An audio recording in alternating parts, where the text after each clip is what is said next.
when I was 6 years old, my family had a nice house near a small lake. It was a nice private community where little to nothing ever really happened. We had been living there for about a month when my grandma decided to come and visit us. My little brother and I were out swimming and goofing around when we saw her cart pull up the drive toward our house and raced to meet her. Grandma always had gifts when she came to visit. This time she brought us fishing poles, but for days we couldn't go swimming. Anxious to try them out, my brother and I took off running towards the lake, poles in hand. Around dinner time, Mom called us back to the house to clean up and eat. Grandma had made us her special sloppy joes and homemade chocolate chip cookies for dessert. We ate quickly knowing that Grandma would have a new story to tell us. She always had the best stories about how things were created or why things are the way they are now.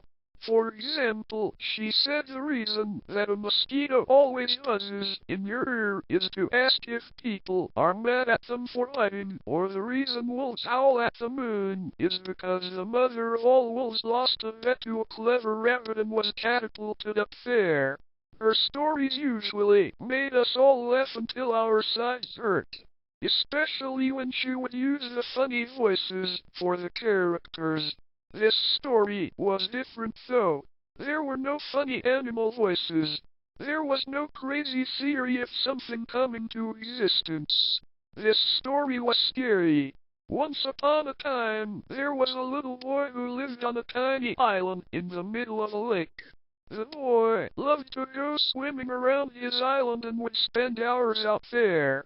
His mother always told him never to swim on a Sunday, but the boy didn't listen. One Sunday, it was very dark and cloudy. The boy decided he was going to go swimming despite his mother's pleas not to.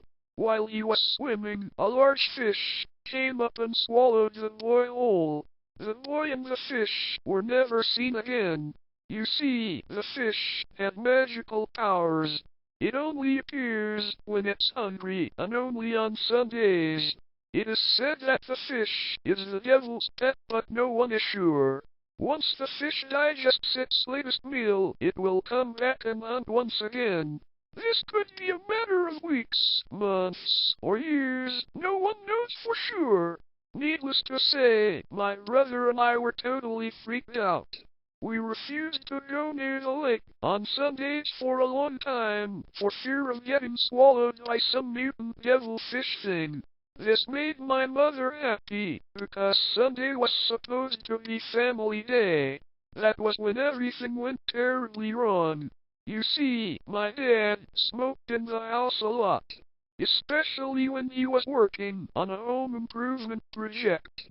One afternoon he was applying lacquer to the back deck when his cigarette fell out of his mouth and into the pail of flammable liquid. The deck was covered in flames, which spread to the house quickly. We all went running out toward the beach to escape the fire as we watched our home burn to the ground.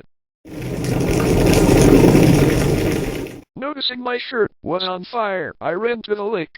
As I let the cool water kill the flames, I realized what my little brother was screaming. "Don't swim on Sundays!